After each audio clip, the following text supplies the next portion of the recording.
ভংগৰ মহাপাপত লিপ্ত মুখামুখি সত্য ভংগৰ মহাপাপে লিপ্ত হ'ব পিতা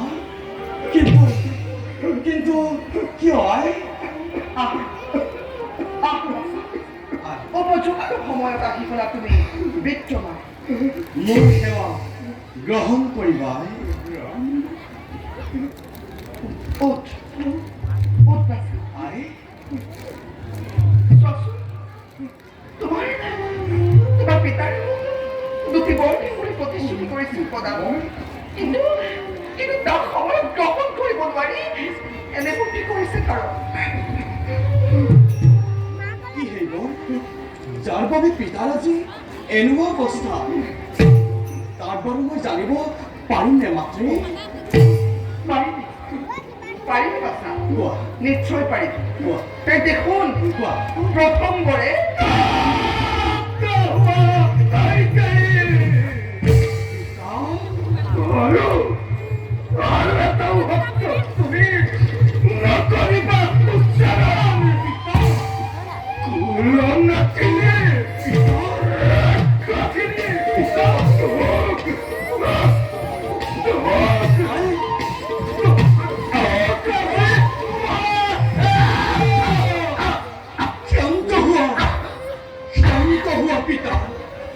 পাহৰি নাযাবা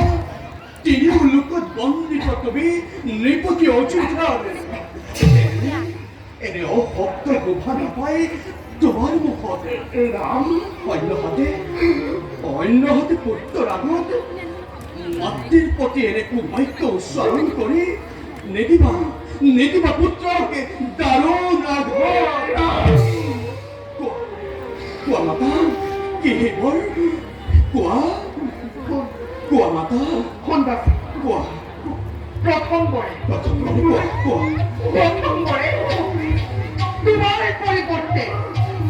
ভৰতৰ ৰাজ্যাভিষেক আৰু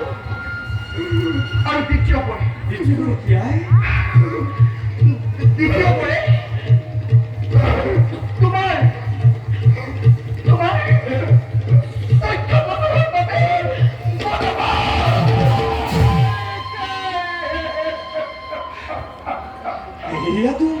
এয়াতো আনন্দৰ কথা প্ৰিয় ভক্তি ভৰতক মই হাঁহি অযোধ্যাৰ সিংহাসনে দিন উপহাৰ ইয়াৰ বাবে বৰৰ কোনো নাই প্ৰয়োজন অন্যহাতে অৰণ্যত কাল যাপন কৰাৰ সৌভাগ্য সেইসকল লোকৰহে থাকে যাৰ আছে কোটি জন্মৰ পুণ্য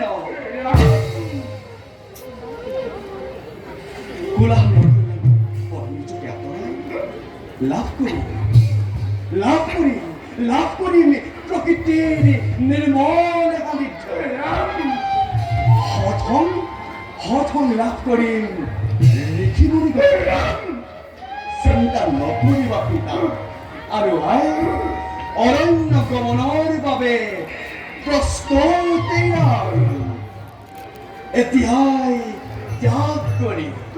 এতিয়াই ত্যাগ কৰি ৰাজ আভৰণ